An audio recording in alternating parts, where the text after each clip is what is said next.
जी, अस्सलाम वालेकुम। मैं हूँ फारिया और आप देख रहे हैं कुछ वज़ाहतें द इंक्लूसिव पे। जैसा कि आप जानते हैं कि कुछ वज़ाहतें हमारा एक ऐसा प्रोग्राम है जिसपे हमने आपसे वादा किया था कि हम इस्लाम को रीडिस्कवर करेंगे और बहुत से जो स्टीरियोटाइप्स और टैबू टॉपिक्स हैं उनको हम इस्लाम की रोशनी में डिस्कस करने की कोशिश करेंगे।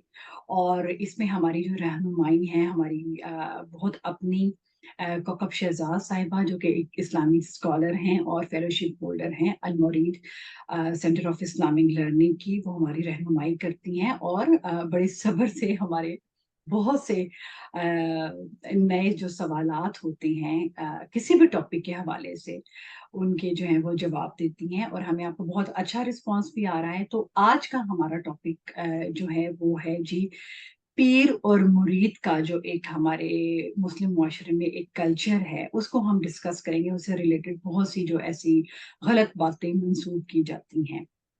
तो काका पापा अस्सलाम वालेकुम and welcome to the show. वालेकुम अस्सलाम फारिया। क्या हाल है आपका? जी, ठीक-ठाक, अल्लाह का शुक्र।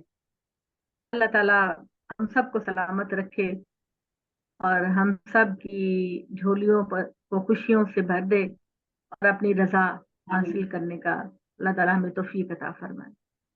जी। तो काका पापा जैसे कि मैंने अपने इंट्रो में बताया कि आज हम पीर और मुरीद का जो ये एक कल्चर है उसको जो है वो इस्लाम की रोशनी में डिस्कस करेंगे। पिछले दिनों एक वाक़या हुआ खैरपुर में, इंटीरियर सिंध में, जिसमें एक 10 साल की बच्ची को एक पीर ने अपनी हवेली में जो है वो टॉर्चर करने के बाद और उसका रेप भी किया और बिलाखिर वो बच्ची जो है वो इंतकाल कर गई।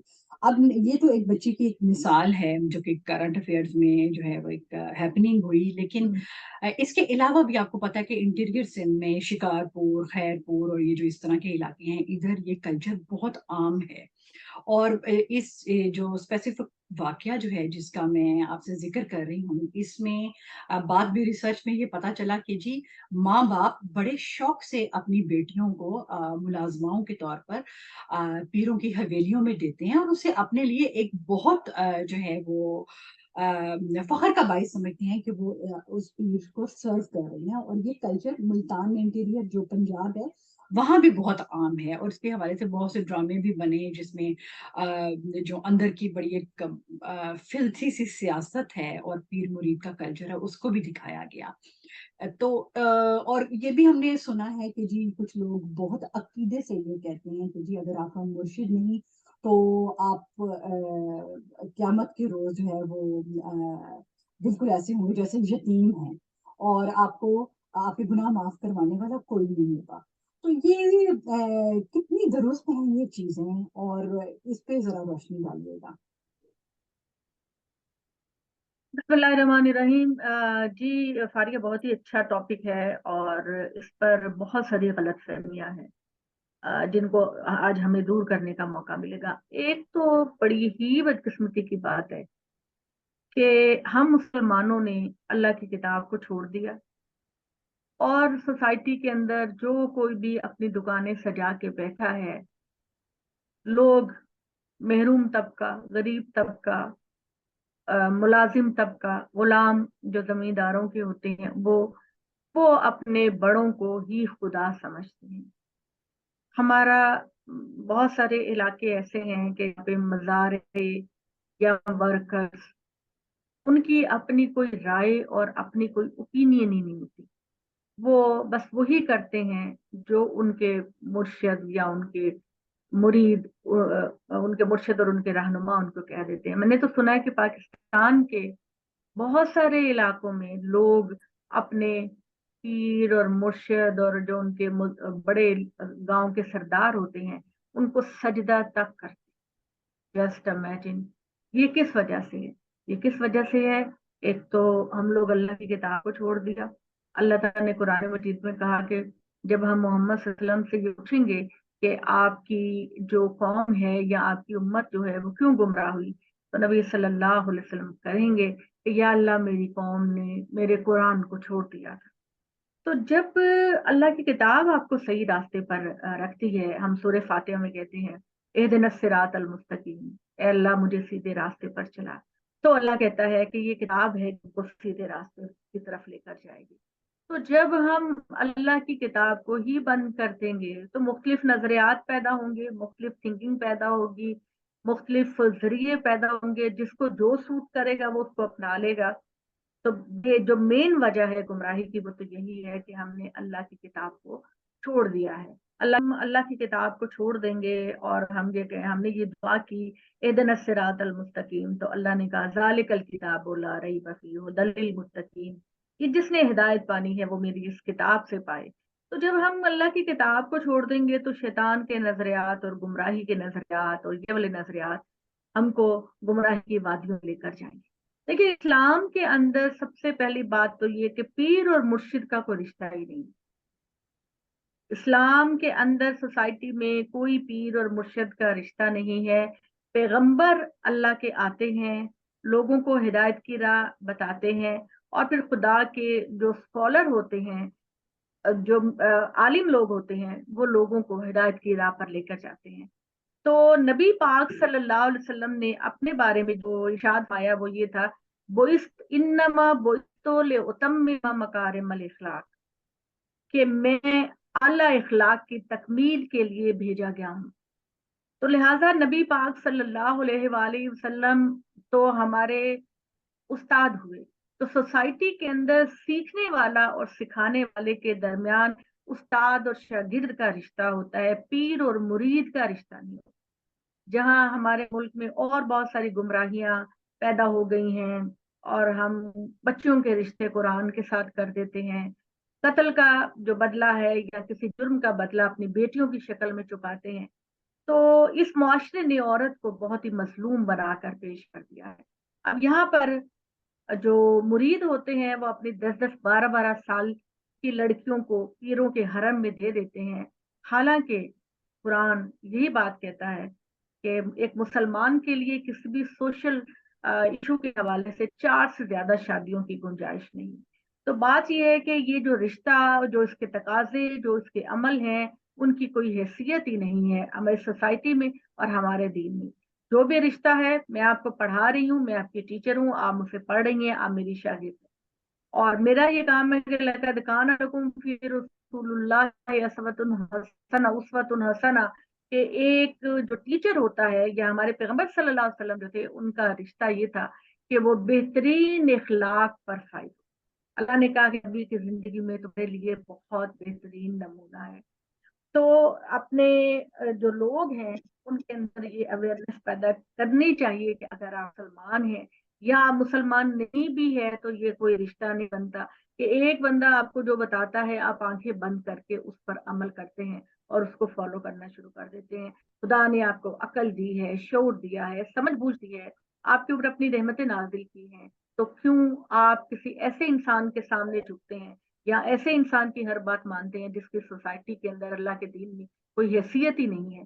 تو جس کسی نے بھی عمل کرنا ہے اس کو چاہیے کہ اللہ اور اللہ کے رسول کے دین پر عمل کرے۔ اور اس کے علاوہ دیکھیے قرآن مجید میں اللہ تعالیٰ نے یہ فرمایا کہ اطاعت اور فرما برداری کا جو تقاضا ہے، جو بیعت ہے، وہ صرف 3 لوگوں سے لی جائے۔ وہ 3 لوگ کون ہیں جن سے ہم بیٹھیں گے، جس سے اطاعت کی قسم کھائیں گے؟ وہ کون ہے؟ اللہ۔ اللہ جو ہمیں کہے گا ہم آمنا صدقنا کہہ کے اس پہ عمل کریں۔ اللہ کا رسول جو اطیع اللہ و اطیع الرسول، اللہ کا رسول جو خدا کی طرف سے میسنجر بن کر آتا ہے اور در حقیقت اللہ کا ہی پیغام ہم تک پہنچتا ہے، وہ جو کچھ کہے گا ہم اس کی اطاعت کریں۔ اور سوسائٹی کے اندر تیسرا درجہ اطاعت کا جو ہے وہ اول الامر کا ہے۔ آپ کا حکمران وقت جو ہے وہ آپ کے لیے جو لا بنائے گا، جو آرڈر کرے گا، آپ اس پہ اختلاف رکھتے ہوں یا اس سے اتفاق رکھتے ہوں، آپ کو ان کے بنائے ہوئے قوانین کو پورا کرنا ہے۔ تو اطاعت کا جو حق ہے اور جن کے سامنے بیعت لینے کا حق ہے وہ اللہ کا رسول اور حکمران وقت ہے۔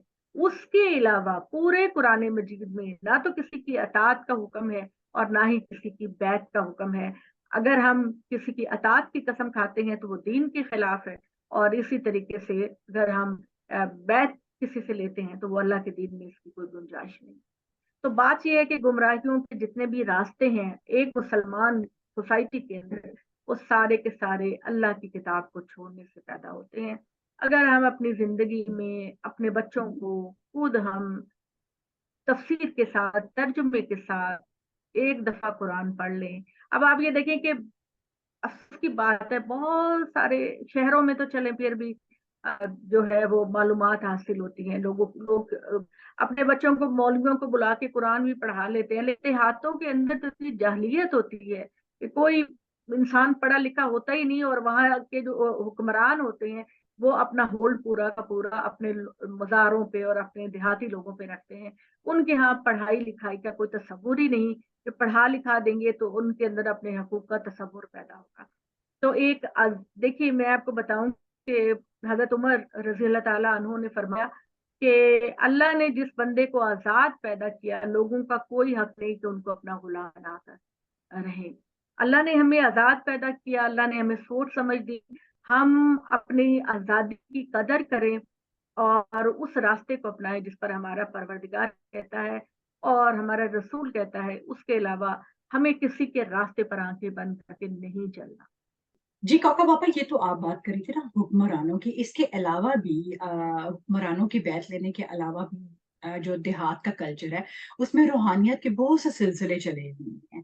ठीक है, तो उसको भी जो है उसके हवाले से भी हमें बताइए कि ये सिलसिले ये क्या हैं, उनमें से कौन सा सिलसिला ठीक है। और फिर ये जो मज़ारों पे जाने का कल्चर है, या मज़ारों को, या ये जो दरगाहें बनी हुई हैं इनको सजदे करने का कल्चर है, ये भी कहा जाता है कि जी ये जो रूहानी सिलसिले से ये जो जिन इनका बुजुर्गों का, सो कॉल्ड बुजुर्गों का ताल्लुक होता है, ये जो है ये बिल्कुल दुनिया को की काया पलट सकते हैं, मुर्दों को भी जिंदा कर सकते हैं, और दुआ से बिल्कुल जो है वो चीजें जो है वो बदल सकते हैं। मतलब उसमें वो ऐसी दुआ होती है जिसमें दवा का अमल दखल होता ही नहीं है। और बहुत बहुत पढ़े लिखे लोग जो हैं वो बहुत सफर करके ऐसी दरगाहों पर जाते हैं। तो अब हुक्मरान तब उन के भी लोग ऑफ कोर्स जो किसी देहात का कोई इन्फ्लुएंस्ड बंदा होता है उसकी भी बैत लेते हैं। लेकिन उसके अलावा भी जो ये जो रूहानी सिलसिले बने हुए हैं उनके भी पूरे के पूरे गांव एक बंदे के जो और है वो यह मुरीद होते हैं। जब आप पूरा कुरान पढ़ते हैं ना, पूरा कुरान पढ़ते हैं, उसके अंदर अल्लाह का सिर्फ एक ही तकाजा है। वो अल्लाह का क्या तकाजा है? कुल हुवल्लाहु अहद। अल्लाह अकेला है, अल्लाह के साथ कोई शरीक नहीं। हमारा कुरान मजीद के अंदर जहां भी पढ़े यही बात होती है कि ए लोगो तुम कह दो ला इलाहा इल्लल्लाहु मुहम्मद रसूलुल्लाह। पूरा कुरान सूरह फातिहा से लेकर सूरह नास तक पूरा कुरान कहता है अल्लाह वाहदाहु ला शरीक है, अल्लाह के सिवा किसी की इबादत ना करो। अल्लाह के ना माँ बाप है, ना औलाद है, और ना ही कोई उनकी बराबरी करने वाला है। कुल हुवल्लाहु अहद अल्लाहु समद लम यलिद वलम यूलद वलम यकुल लहू कुफुवन अहद। कह दो अल्लाह एक है, अल्लाह बेनियाज है, अल्लाह ने किसी को नहीं जाना, न किसी ने अल्लाह को जाना, और ना कोई खुदा की बराबरी करने वाला। तो ये वाला जो तसव्वुर है कि दुनिया के अंदर हम किसी को कहें कि जी मेरी हिदायत और गुमराही तुम्हारे हाथों में है, तुम जो कहोगे। मैं कुरान मजीद ने इसका तसव्वुर किया, और कुरान मजीद में जैसे कि मैंने पहले भी कहा कि कोई तसव्वुर नहीं किसी पीर मुर्शिद का, और आंखें बंद करके चलने का कोई तसव्वुर नहीं। अल्लाह, अब ये जो आप जाते हैं, मज़ारों पे जाते हैं, मन्नतें मांगते हैं, चादरें चढ़ाते हैं, नजर न्याज़ें पेश करते हैं, कुरान मजीद में इसका कोई जवाब नहीं, बल्कि उल्टा अल्लाह ताला ने कहा कि एक मोमिन की शान यही है कि वो अल्लाह के सिवा किसी के सामने ना झुके। मैंने आपको इस चीज का क्या जवाब दिया? अगर हमारा कोई एक मुसलमान इंसान भी कुरान की तालीमात को समझता है तो वो अल्लाह के सिवा ना कभी किसी को सजदा करेगा, अल्लाह के सिवा ना कभी किसी से दुआ मांगेगा, ना अल्लाह के अलावा किसी और के सामने अपनी इल्तिजा को पेश करेगा। वो वो अल्लाह से दुआ मांगेगा, उसकी दुआ अगर देर से भी कबूल होती है तो अल्लाह ताला के साथ उसको लौ लगानी चाहिए। दुनिया में किसी की अथॉरिटी नहीं कि वो आपकी मंशा, दुआ, जरूरत को पूरा करे। अल्लाह ताला ने कुरान मजीद में कहा, ए मोहम्मद वाइजा सालों का इबादी अन्नी फ़इन्नी करीब उजीबु दावत दाई ज़ादान। ए मोहम्मद, जब ये लोग तुमसे मेरे बारे में पूछें तो उनसे कहो कि ना किसी वसीले की जरूरत है, ना किसी सिफारिश की जरूरत है, मैं तुम्हारी शारक से ज्यादा करीब हूँ। मैं तुम्हारी शारक से ज्यादा करीब हूँ। जब जरूरत पड़ो मुझे बुलाओ, मुझे बुलाओ, मैं तुम्हारे सवालों के जवाब दूंगा, मैं तुम्हारी जरूरतों को पूरा करूंगा। तो हमारे मजहब के अंदर किसी के सामने नजरो न्याजी पेश करना, सजदे करना, दुआएं मांगना, मज़ारों पे जाना, दरख्तों पे जाकर और रिबन बांधना, धागे बांधना, ये सारी की सारी गुमराही की राह, इनकी कोई हैसियत नहीं। और मैं अपने मुसलमान बहन भाइयों से कहूंगी कि खुदा के लिए अपनी आंखें खोलें। ये दुनिया यहाँ नहीं रहनी, तुम्हें अल्लाह के सामने भी हिसाब किताब देना है। और उस दिन अल्लाह को क्या जवाब दोगे, जिस दिन खुदा कहेगा कि बताओ तुमने मेरे अलावा मेरे शरीक क्यों बनाए, क्यों दूसरों के दरों पे जाते थे। हाँ, ये बात अलग है, पीरो मुर्शिद के दरबार नहीं खुलने चाहिए। हाँ, ये जरूर बात है, जैसे मैंने शुरू में कहा, आप टीचर हैं, आप अल्लाह की किताब की तालीम दीजिए। अल्लाह के रसूल ने फरमाया कि एक आलिम जो है वो 100 इबादत करने वालों पर हावी है। आलिमों का दर्जा बहुत बुलंद है, आलिमों का दर्जा बहुत ऊंचा है।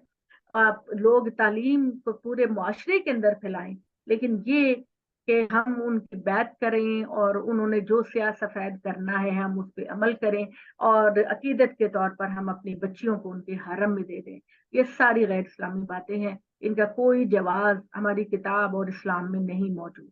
और जब तक मैं कहती हूँ मेरी कौम के लोग अल्लाह की किताब को नहीं समझेंगे कि उनका वकील, उनका कारसद, उनका रहमान, उनका रहीम, उनका सुनने वाला सब अल्लाह की जात है। अल्लाह ताला खुद पुकारते हैं कि मैंने अहदे अलस्त लिया नहीं तुमसे, मैंने अहदे अलस्त लिया तुमसे कि जब मैंने आदम की पीठ से उसकी रूहों को, बच्चों को पैदा किया तो मैंने उनसे कहा अलस्तो बिरब्बिकुम। तो हम सब ने ये कहा हुआ है, भला है परवरदिगार, तू हमारा परवरदिगार है, हम तेरे सामने ही झुकते हैं, तेरे सिवा नहीं झुकते। तो दुनिया में आकर हम इस अहद को क्यों भूल जाते हैं। अल्लाह ताला कहते हैं कि जब तुम किसी मुश्किल में होते हो तो रोते, आहुजारियां करते मुझे पुकारते, और फिर मैं जब तुम्हारी तकलीफ को दूर कर देता हूँ तो तुम मेरे साथ फिर शिरक करना शुरू कर देते हो। तो मैं कुरान मजीद की एक तालिब इल्म की हैसियत से पाकिस्तान और दूसरे ममालिक के लोगों से ये मैं दरख्वास्त करूंगी कि अगर वो एक खुदा को बड़ा मानते हैं और छोटे खुदाओं को वसीला बनाते हैं, तो अल्लाह कहता है कि मुझे ना तो किसी वसीले की जरूरत है, ना सिफारिश की जरूरत है।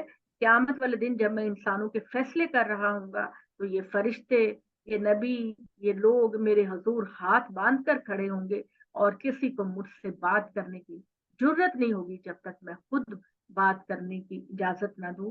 तो पूरे कुरान में अल्लाह ही अथॉरिटी है, अल्लाह ही पावर है, अल्लाह ही सब कुछ है। हमें अल्लाह के बंदे हैं, सब कुछ दिया हुआ उस अल्लाह का है, उसी के सामने हम झुकते हैं, उसी से हम मदद मांगते हैं। इस बात को क्लियर करना बहुत जरूरी है। जब तक हम इस बात को क्लियर अपने लोगों पर नहीं करेंगे, हमारे यहाँ के ये मसाइल कभी भी खत्म नहीं होंगे। कि पीरों के घर में अपनी छोटी छोटी बेटियों को रखना, मुलाजमत में और उसको सादत समझना और कुछ उनकी बीवियां बना देना, ये बिल्कुल जाहिलाना बातें हैं, इनकी कोई हैसियत नहीं। और खुदा के लिए आप लोग इन बातों से बचें। अल्लाह के किताब के तालिब इल्म और मुसलमानों को चाहिए कि वो इन बातों से बचें। जी, और ये आप कह रही हैं ना कि छोटी बच्चियों को बीवियां बना देना, मैंने तो ये भी सुना है कि ये जो देहाती इलाके हैं, वहाँ लॉन्डी कल्चर जो है वो अभी तक जो है वो जिंदा बिल्कुल है। है, और बिल्कुल उसके है। अलावा बीवियों के अलावा भी लॉन्डी बनाने को भी वो बहुत अपने लिए फख्र की बात महसूस करते हैं कि जी उसने एक्सेप्ट कर लिया। उसने एक्सेप्ट क्या कर लिया, वो तो सबको पता है कि वो क्यों एक्सेप्ट करते। अच्छा काका बाबा, आपने बहुत अच्छी तरह इस टॉपिक को एक्सप्लेन किया। बिल्कुल, हमारे पास टाइम भी कम है।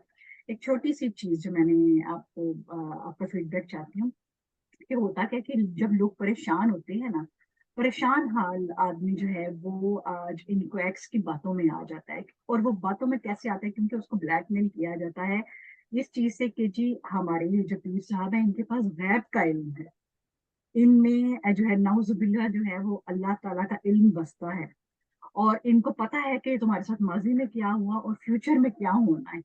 तो फिर लोग जो है ना वो इमोशनल हो जाते हैं कि हाँ जी, अगर मैंने इसकी बात ना मानी तो खुदा ना खास्ता मेरे आगे क्या आ जाए और क्या हो जाए। तो इसके वजह से ब्रीफली आप बताएं और फिर हम वाइंड अप करते हैं। देखिए, सबसे पहली बात तो ये है कि अल्लाह ने कहा कि मैंने किसी को गैब का इल्म नहीं दिया। हाँ, अपने रसूलों में से जिसको चाहता हूँ, जितना चाहता हूँ, उसको गैब का इल्म दे देता हूँ। लेकिन सारी पावर और गैब का सारा इल्म मेरे पास है, किसी और के पास नहीं। वही वाली बात है कि हमारे जितने भी मसाइल हैं, जितनी भी हमारी प्रॉब्लम्स प्रॉब्लम्स हैं, वो अल्लाह की किताब ना पढ़ने का नतीजा है। तो अल्लाह ताला ने गैब का इल्म, वो कहता है कि जिसको इतना चाहता हूँ उसको मैं रसूलों में अपनी मर्जी के मुताबिक दे देता हूँ। लेकिन गैब पर पूरी तरह मुहीत अल्लाह की जात है। अच्छा, ठीक है। और ये जो इनके आमिल होते हैं या इनके वो होते हैं जो उनको कहते हैं कि जी हम फाल निकाल देंगे और हम ये कर देंगे और हम कल का बता देंगे, कोई इंसान गैब पर मुहित नहीं। ठीक है, कुछ हमारी ही नफ्सियाती जरूरतों के बारे में सवाल करते हुए ये लोग हमसे कुछ ऐसे जवाब पा लेते हैं जिससे तुक्काबाजी करके वो लोगों को जवाब देते हैं और अपने पैरों में उनको बिठाते हैं। पहले तो सबसे पहली बात ये कि अल्लाह ही गैबुस समावात वल अर्द, अल्लाह जमीन और आसमान के गैब के जानने वाला है, अल्लाह के सिवा कोई नहीं जानता।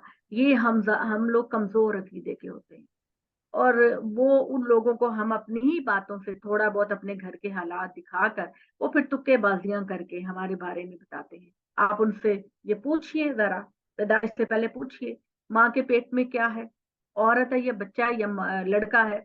उनसे पूछो कल एग्जैक्ट रोजी मुझे क्या मिलेगी, क्या वो तुमको बता सकते हैं? इंसान की कमजोर नफ्सियात का इस्तेमाल करते हुए वो तुक्केबाजियां लगाते हैं और फिर उनसे कहते हैं कि जी इतनी नजरों न्याज़ें करो, इतना हमें कैश दो, इतने हमारे पास कपड़े लेकर आओ, इतना हमें नवाजो। और गरीब से गरीब इंसान उनके चुंगल में आकर अपनी बर्बादी करता चला जाता है, मकरूज होता चला जाता है, बदअकीदा होता चला जाता है। हम अगर साफ सुथरा दीन अपनाना चाहते हैं, साफ सुथरा, जिसमें हम ये चाहते हैं कि हमारी दुनिया भी कामयाब हो और हमारी आखिरत भी कामयाब हो, तो वो दीन सिर्फ अल्लाह का दीन है, मोहम्मद सल्लल्लाहु अलैहि वसल्लम का दीन कुरान है। इसके अलावा कोई भी चीज आप अपनाएंगे आपको गुमराही के खड्डे में लेकर जाएगी। अल्लाह की किताब को पकड़कर समझकर जो रास्ता इख्तियार करेंगे, फलाह ही फलाह है आपके लिए। अल्लाह की किताब को छोड़कर कभी उसके पीछे लगे, कभी उसके पीछे लगे, ये चीज आपको सिवाय गुमराही के कुछ नहीं देगी। गैब का इल्म सिर्फ अल्लाह के पास है, और अल्लाह अपने नबियों में से सारे नबियों को सारा इल्म नहीं दिया। अल्लाह ने ये भी किताब में बता दिया, जिसके बारे में जितना मुनासिब समझा अल्लाह ताला दे देते हैं। और मोहित कुल, बल्कि बड़ी खूबसूरत एक हदीस जिब्रील है कि नबी पाक सल्लल्लाहु अलैहि वसल्लम से हजरत जिब्राइल ने पूछा कि मोहम्मद क़यामत कब आएगी? आप सल्लल्लाहु अलैहि वसल्लम ने फरमाया कि ये मैं तो नहीं जानता, मैं नहीं जानता, तुम्हें पता होगा। जिब्राइल ने कहा नहीं, मुझे भी नहीं पता, सिर्फ अल्लाह की जात है जिसको पता है कि क़यामत कब होगी। हाँ, मैं तुम्हें दो निशानियां बताता हूँ। नबी सल्लल्लाहु अलैहि वसल्लम ने कहा, एक तो ये कि अरब के नंगे पांव नंगे चलने वाले चरवाहे लंबी लंबी ऊंची ऊंची इमारतें बनाएंगे और लोंडी अपने आका को जन्म देगी। लेकिन क्यामत कब आएगी, किस तरह आएगी, क्यामत की निशानियां तो हैं, लेकिन क्यामत का वक्त किसी को पता नहीं। तो ये जितने भी हमारे एस्ट्रोलॉजिस्ट होते हैं, हमारे लोग होते हैं, ये हमें तुक्केबाजियों से घेरने की कोशिश करते हैं। एग्जैक्ट इल्म किसी के पास नहीं होता। तो बेहतर है अपने रब पे ट्रस्ट करो, दुआ मांगो, अपने आप को अपने रब के साथ लगा लो, और बस वही आपका मुश्किल कुशा है, कोई जी और आपका मुश्किल जी कुशा जी, थैंक यू सो मच पापा पापा। और इस चीज का बड़ी आसानी से यहाँ से भी अंदाजा लगाया जा सकता है कि जो लोग खुद आपके पैसे के मोहताज हैं वो आपको क्या प्रोवाइड कर सकते हैं। और और भी जिस तरह से खवातीन के हवाले से जो नफसानी ख्वाहिशात हैं, तो वो इंसान आपकी क्या मदद कर सकता है जो खुद ही बेरारगी के रास्ते पर लगा हुआ है, या जिसकी खुद ही अपनी इतनी ज्यादा नफसानी ख्वाहिशात हैं। लेकिन वही वाली बात कि हमारा मुआशरा जो है वो बहुत ज्यादा नाखानदा लोगों पर मबनी है, اور بہت سے جو پڑھے बिल्कुल لکھے لوگ بھی ہیں وہ بھی ان کے چنگل میں آ جاتے ہیں، لیکن آج ہم نے کوکا باپا سے اس کے حوالے سے تمام پہلوؤں کو ڈسکس کیا، اور ہم امید کرتے ہیں کہ سب لوگ جو ہیں وہ اللہ تعالیٰ کی وحدانیت پہ ہی یقین کریں گے، اور صرف اللہ تعالیٰ سے ہی مدد مانگیں گے۔ اور ہم اگر اپنی زندگی کو دیکھیں نا ماضی میں بھی، تو ہماری زندگی میں ہمارے اہم فیصلوں میں کسی بھی انسان نے مدد نہیں کی ہوتی۔ اگر آپ دیکھیں जी کہ کسی نے जी آپ کو کبھی نوکری دلوائی ہے یا کسی نے آپ کو کچھ پیسہ کمانے میں ہیلپ کیا، کوئی بھی آپ کی مدد نہیں کرتا۔ یہ जी صرف اللہ ہی ہے، آپ کے اعمال ہی ہیں جو آپ کی مدد کرتے ہیں، اور آپ ہماری اپنی ہی زندگی ہمارے چیزوں کو سمجھنے کے لیے، ایون اللہ کو سمجھنے کے لیے جو ہے وہ بہت بڑی مثال ہے۔ Thank you so much Koka باپا۔